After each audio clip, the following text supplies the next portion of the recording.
Some deaths in survival games just stick in your mind long after the game is over because they're so unsettling. It's like the developers sat in a room and asked, how can we make this death feel personal? In this video, we're breaking down 5 survival game deaths that go way past frustrating and straight into disturbing. Let's get into it.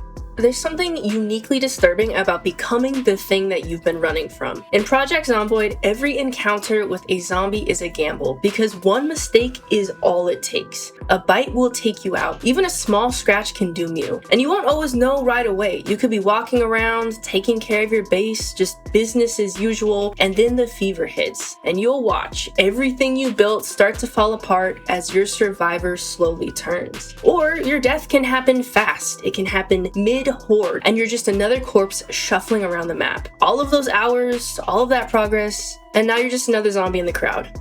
A positive of zombification, if there is one, is that you know it's over. You can accept your fate and you can mentally prepare for your next run. But Sanity in Green Hell doesn't give you that mercy because you're actively trying to bounce back while everything just keeps getting worse. Your mind reacts to every bad decision you make in this game and all the bad things that happen to you. Worms crawling under your skin, understandably your brain is not a fan of that kind of thing. And when your sanity starts to dip and the auditory hallucinations kick in, you feel like you're at the controls of a plane that's in a steep downward spiral. And the harder you pull up, the faster things get worse. You're hearing things that aren't there and seeing threats that don't actually exist, and that all makes it really hard to take care of your basic needs. The only thing that could actually really save you. And it feels so disturbing and frustrating when you can't save yourself. I'll be over here like, hey, I'm eating a coconut. Why is that not changing everything? But obviously it takes more than that to pull out of that spiral when things have gotten so bad. And that spiral that you can't really pull out of and that loss of control, it's a feeling that Long Dark fans know all too well. Most threats in this game give you a fighting chance. You could scare off wolves or fight back with a knife, but bears are different. The moment that one locks onto you, you're nothing more than a rag doll. All you can do is watch yourself get thrown around violently and hope you survive long enough to drag yourself to shelter. And even if you get there, your injuries might finish what the bear started. You're hiding in this fishing shelter, bleeding out, and thinking about just how bad your odds are while you replay that attack in your head.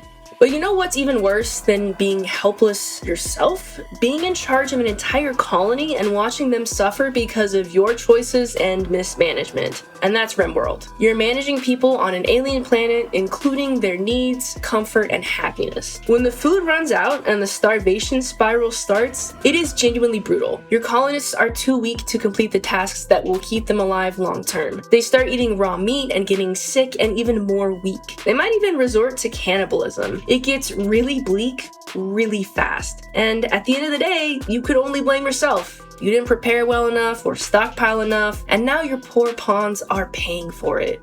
Alright, so maybe not everyone internalizes it like that, but that's what runs through my head every single time, and it's brutal.